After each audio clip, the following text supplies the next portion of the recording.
అనకాపల్లి జిల్లాలో కౌంటింగ్ కు సంబంధించి కట్టుదిట్టమైన భద్రతా చర్యలు చేపట్టామని జిల్లా ఎస్పీ మురళీకృష్ణ తెలిపారు. కౌంటింగ్ కేంద్రాల వద్ద 4 అంచెల భద్రతా వ్యవస్థను ఏర్పాటు చేశామన్నారు.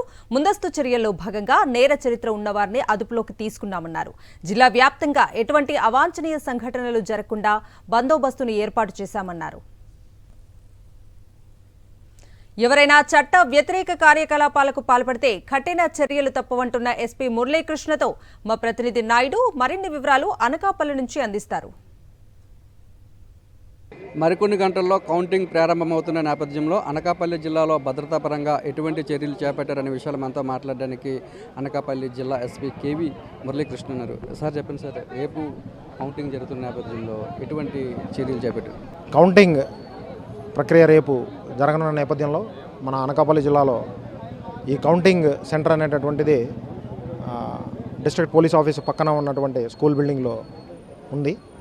సో దానికి సంబంధించి 3 లేయర్ బందోబస్తు ఏదైతే ఉందో దాంతోపాటు అడిషనల్గా ఒక 4th లేయర్ను కూడా ఏర్పాటు చేసి 2 కిలోమీటర్ల పరిధిలో వెహికలార్ మూమెంట్స్ని కానీ కట్ ఆఫ్ పాయింట్స్ని కానీ ఏర్పాటు చేసుకొని వెహికలార్ మూమెంట్స్ని కూడా నియంత్రిస్తూ ఎవరైతే ఆథరైజ్డ్ పాస్ హోల్డర్స్ ఉన్నారో కంటెస్టింగ్ క్యాండిడేట్స్ తరపున వచ్చే కౌంటింగ్ ఏజెంట్స్, అలాగే general agents, counting staff and other logistic support staff ఎవరైతే పాస్ హోల్డర్స్ ఉన్నారో మీడియా సిబ్బంది ఎవరైతే ఉన్నారో వాళ్ళందరినీ కూడా కన్సర్న్డ్ రూట్స్లో వాళ్ళని అలౌ చేయడం, అలాగే లోపలికి తీసుకున్న తర్వాత కన్సర్న్ ఏరియాస్లో డెసిగ్నేటెడ్ ఏరియాస్ని పార్కింగ్ అనేటటువంటిది ఏర్పాటు చేయడం జరిగింది.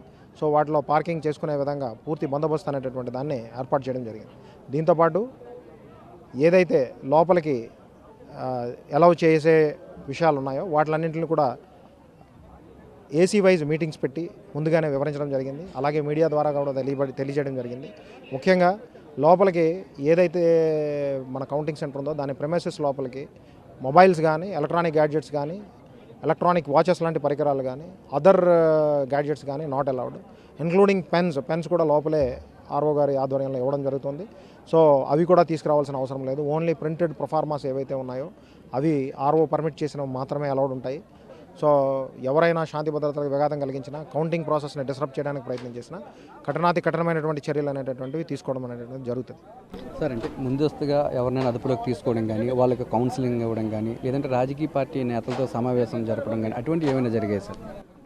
కంటెస్టింగ్ క్యాండిడేట్స్తో మీటింగ్స్ ఇవన్నీ కూడా జాయింట్గా కలెక్టర్ గారితో ఉన్నటువంటి దానిలో హోల్డ్ చేయడం జరిగింది. అలాగే మనకి ట్రబుల్ మాంగర్స్ కింద రౌడీ షీటర్స్గా ఐడెంటిఫై చేసిన వాళ్ళని కొంతమందిని ముందుగానే గుర్తించి వాళ్ళందరికీ కూడా కౌన్సిలింగ్ ఇవ్వడం జరుగుతుంది. అలాగే అవసరం మేరకు వాళ్ళందరినీ కూడా మనం ప్రివెంటివ్గా కూడా తీసుకోవడం అనేటటువంటిది జరుగుతుంది. సో దాదాపు 46 మంది మనం గుర్తించాము. దాంతోపాటు ఇంకా ఎక్కువ మందిగా ట్రబుల్ మాంగర్స్గా కూడా ఐడెంటిఫై అయ్యారు, ఒక 58 మెంబర్స్. సో అందరి మీద కూడా ఆ వాచ్ ఉంటుంది. ప్రివెంటివ్ అవసరమైన చోట ప్రివెంటివ్ కూడా తీసుకుంటున్నాము. సో కఠినంగానే డిస్టర్బ్ చేసడానికి ప్రయత్నం ఎవరైనా చేస్తారనే ఇన్ఫర్మేషన్ ఏదున్నా వారి పట్ల కఠినమైనటువంటి చర్యలే ఉంటాయి. కౌంటింగ్ ప్రశాంతమైన వాతావరణంలో జరిగేందుకు అన్ని చర్యలు కూడా తీసుకున్నామని, సుమారు 500 మంది పోలీసులతో భద్రతాపరమైన చర్యలు కూడా తీసుకుంటున్నామని, 4 అంచెల భద్రతా వ్యవస్థను కౌంటింగ్ కేంద్రాల వద్ద ఏర్పాటు చేసామని, ఎవరైనా చట్ట వ్యతిరేక కార్యకలాపాలకు పాల్పడిన కౌంటింగ్ను డిస్టర్బ్ చేయడం చూసినా వారి మీద కఠినమైన చర్యలు తీసుకుంటామని ఎస్పీ మురళీకృష్ణ చెప్తున్నారు. కెమెరామెన్ రమేష్తో నాయుడు, అనకాపల్లి నుంచి.